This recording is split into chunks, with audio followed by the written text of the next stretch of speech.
स्वागत है मेरा YouTube channel Maxwell physics classes में। आज के इस वीडियो में हम लोग चर्चा करेंगे क्लास 11th फिजिक्स का इम्पोर्टेंट क्वेश्चंस के बारे में। इस वीडियो में चैप्टर 10 आपका जो चैप्टर 10 है mechanical properties of fluids, mechanical properties of fluids के बारे में डिस्कस करेंगे। मैकेनिकल प्रॉपर्टीज ऑफ फ्लूइड्स के बारे में डिस्कस करेंगे। अगर आपको चैप्टर 2, 3, 4, 5, 6 एंड 7 और 8 का इंपॉर्टेंट क्वेश्चंस का वीडियो चाहिए तो डिस्क्रिप्शन में जाइए, लिंक में मिल जाएगा। टाइम वेस्ट किए बगैर हम लोग शुरुआत करते हैं पहला प्रश्न से। आप लोग वीडियो स्किप किए बगैर अंतिम तक देखेंगे ताकि आपको अच्छी तरह समझ में आ जाए। उम्मीद करते हैं यह वीडियो आपके लिए उपयोगी साबित होगा। इस वीडियो को शेयर करना नहीं भूलेंगे और यदि आप इस चैनल पर नए हैं तो चैनल को सब्सक्राइब कर लेंगे। तो चलिए हम लोग पहला नंबर क्वेश्चन इसमें देखते हैं जो आपका एग्जामिनेशन पॉइंट ऑफ व्यू से बहुत ही इंपॉर्टेंट है। वही सारा क्वेश्चन डिस्कस करेंगे, इंपॉर्टेंट क्वेश्चंस, बाकी हम लोग डिस्कस नहीं करेंगे। जो पहला नंबर क्वेश्चन यहाँ पर क्या बोलता है, देखिए पहला नंबर क्वेश्चन बोलता है कि बर्नौलिस जो है, बर्नौलिस इक्वेशन, ये is a consequence of conservation of energy. इसका जो सही आंसर है ए नंबर, एनर्जी। बर्नौलिस प्रिंसिपल बोलता है क्या, यहाँ पर देखेंगे हम लोग। बर्नौलिस प्रिंसिपल बताता है कि किसी भी फ्लूइड में या किसी भी ट्यूब में आपका जो किसी भी पॉइंट पे देखिएगा, बर्नौलिस प्रिंसिपल बताता है कि किसी भी ट्यूब में जब किसी भी क्रॉस सेक्शन को लीजिएगा, यहाँ पर दो क्रॉस सेक्शन ले रहे हैं ए और बी, या फिर आप और भी क्रॉस सेक्शन ले सकते हैं, तीसरा क्रॉस सेक्शन सी ले लीजिए। तो ये नियम बताता है कि जो क्रॉस सेक्शन ए पे, पॉइंट ए पे जो kinetic energy per unit volume होगा, potential energy per unit volume होगा और pressure energy per unit volume होगा, pressure energy per unit volume होगा, ये तीनों का जो मान होगा, तीनों का जो सम होगा, उसका वैल्यू कांस्टेंट आएगा। हर एक क्रॉस सेक्शन में इसका वैल्यू क्या आता है, कांस्टेंट आता है। तो यहाँ पर आप ए पे चाहे चेक कर लीजिए, चाहे सी पे चेक कर लीजिए, चाहे बी पे चेक कर लीजिए, हर पॉइंट पे ये जो तीनों का सम जो होगा, kinetic energy per unit volume plus potential energy per unit volume plus pressure energy per unit volume का वैल्यू कांस्टेंट आएगा। Kinetic energy per unit volume का पैसे लिख सकते हो half m v square by V plus m g h by V plus pressure energy का होता है P V by V equal to constant. आप इसको और भी दूसरे वे से लिख सकते हैं, ये तरीका हो गया लिखने का।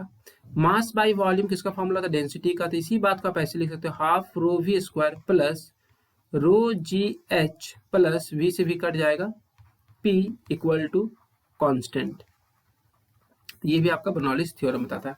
तो बर्नौलिस थ्योरम जो रिलेटेड है वो किससे रिलेटेड है, एनर्जी से। तो यहाँ पर जो सही उत्तर है फर्स्ट का ए नंबर। तो इसमें दो क्वेश्चन आता है, एक तो आता है बर्नौलिस थ्योरम से और एक आता है इक्वेशन ऑफ कंटिन्यूटी से, तो उसको भी आप याद कर लीजिएगा। दोनों में से एक क्वेश्चन आपका एग्जामिनेशन में पूछ सकता है। Equation of continuity, equation of continuity क्या बताता है, यही बता दे रहे आपको हम। इक्वेशन ऑफ कंटिन्यूटी ये बताता है, इक्वेशन ऑफ कंटिन्यूटी इसमें बताता है कि किसी भी पाइप से, किसी भी ट्यूब से यदि जितना मास, मान दो पॉइंट हम ले लिए ए और बी, तो जितना मास एंट्री मारेगा उतना ही मास क्या होगा, यहाँ से बाहर निकलेगा। कहने का मतलब यदि 2 लीटर पानी यहाँ से गया तो यहाँ से बाहर से कितना निकलेगा, 2 लीटर ही पानी निकलेगा।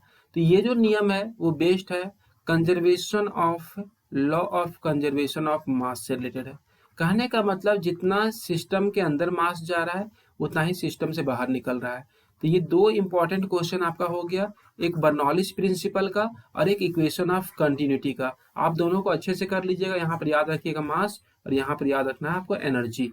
चलिए नेक्स्ट क्वेश्चन देखते हैं हम लोग। क्वेश्चन नंबर 2 क्या बोलता है, a liquid does not wet the solid surface if angle of contact is. देखिए बच्चे यहाँ पर आप ध्यान दीजिएगा कि हम लोग जितना भी डेली लाइफ पे देखते हैं तो जनरली हम लोग कोई बर्तन ले लिए, इसमें यदि हम पानी डालते हैं, इस बर्तन में पानी डालते हैं, या फिर एक बर्तन में क्या किए, दो अलग अलग बर्तन लिए हम लोग, दोनों बर्तन जो ग्लास का बना हुआ है, एक बर्तन में हम पानी डाल रहे हैं, एक बर्तन में आपको क्या डालना है, पानी डालना है, आप इसे पानी डाल दीजिए। और एक बर्तन में हम क्या कर रहे हैं, मरकरी डाल रहे हैं, एक बर्तन में मरकरी डाल रहे हैं हम, मरकरी डाल दी। मरकरी वाला केस में आप बच्चे याद रखिएगा, मरकरी वाला जो केस होता है मरकरी वाला में क्या होता है, यहाँ पर जो इसका जो सरफेस होता है आपको देखने में नहीं पता चल पाएगा, लेकिन ये आपका कॉन्वेक्स होता है, ये उठा हुआ रहता है थोड़ा, इसको बोलते हैं कॉन्वेक्स मेनिस्कस, कॉन्वेक्स मेनिस्कस। लेकिन यहाँ जो शेप आप देख पा रहे हैं ये आपका धसा हुआ है, इसको बोलते हैं कॉनकेव मेनिस्कस, कॉनकेव मेनिस्कस। देखिए यहाँ पर, तो यहाँ जो शेप है कॉनकेव है, यहाँ पर जो शेप है कॉन्वेक्स है। अब यहाँ पर क्या बता रहे हैं, ये आपका जो भरा हुआ है, ऐसे पानी भरा हुआ है आपका। तो जब किसी बर्तन में पानी को आप भरते हो, तो जब बर्तन, उस बर्तन से पानी को हटा के किसी दूसरे बर्तन में आप रखते हो, तो उसमें वहां पर नोटिस कीजिएगा आप लोग कि कुछ पानी का टुकड़ा इस दीवार में चिपका हुआ रहता है, इस दीवार में ये वाला जो पोर्शन अब दिख रहा है, इस दीवार में कुछ पानी का हिस्सा चिपका रहेगा। लेकिन जब मरकरी वाला केस हम ऑब्जर्व करते हैं, मरकरी वाला केस में क्या होता है, जब इसमें मरकरी डाला हुआ रहेगा अब इसको हम दूसरा बर्तन में रखेंगे, तो ये इस दीवार को टच नहीं, मतलब कि टच करना नहीं बोल सकते, इसको वेट वेट करना, वेट बता तो भिगाना।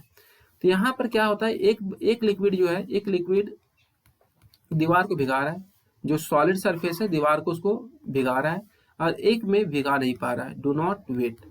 तो यहाँ पर जो भिगाएगा, तो यहाँ पर जो एंगल ऑफ कॉन्टैक्ट होता है, एक टर्म यहाँ पर आया है एंगल ऑफ कॉन्टैक्ट। देखिए एंगल ऑफ कॉन्टैक्ट यहाँ पर होता है क्या, ये लिक्विड सरफेस पे टेंजेंट ड्रॉ करते हैं, यहाँ पर इस पे भी टेंजेंट ड्रॉ करते हैं हम लोग यहाँ पर, और सॉलिड के साथ जो एंगल बनाता है, ये देखिए ये वाला, इसी एंगल को बोलते हैं एंगल ऑफ कॉन्टैक्ट।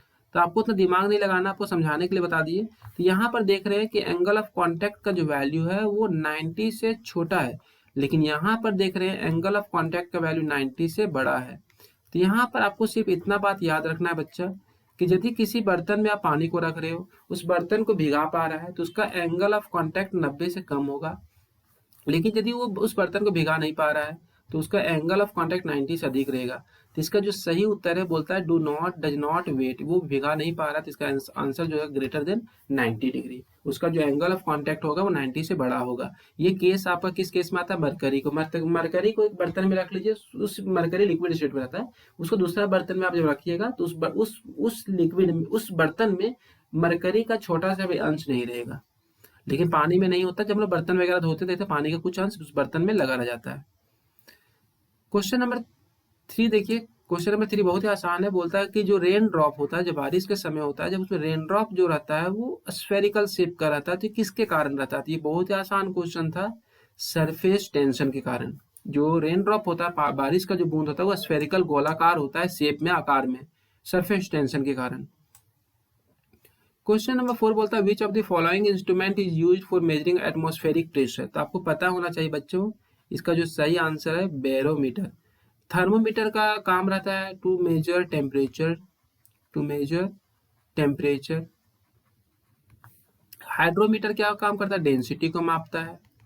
मैनोमीटर क्या करता है, प्रेशर ऑफ फ्लूइड्स को, या प्रेशर ऑफ लिक्विड बोल सकते हैं यहाँ पर हम लोग, प्रेशर ऑफ लिक्विड को मापता है। तो ये किसका मापता है, प्रेशर ऑफ एटमॉस्फेरिक प्रेशर को, प्रेशर ऑफ एटमॉस्फेरिक प्रेशर को। तो इसका जो सही उत्तर है बैरोमीटर, 4 का बी नंबर।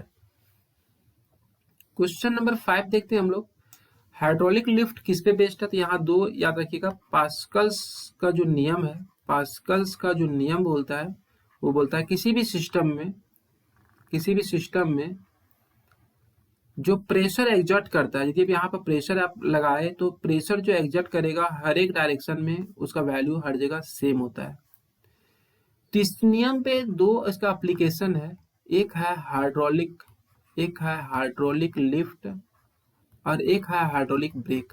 तो इससे क्वेश्चन आपका आएगा, तो आप यहाँ से टिक कर सकते हैं कि हाइड्रोलिक लिफ्ट, हाइड्रोलिक ब्रेक तो बताने की जरूरत नहीं है, जो बाइक वगैरह में लगा रहता है। हाइड्रोलिक लिफ्ट, ये दोनों किस पे काम, किस पे बेस्ड है, किस पे आधारित है।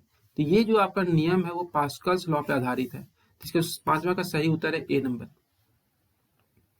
क्वेश्चन नंबर 6 हम लोग देखते हैं, जो बोलता है कॉफिशिएंट ऑफ विस्कोसिटी।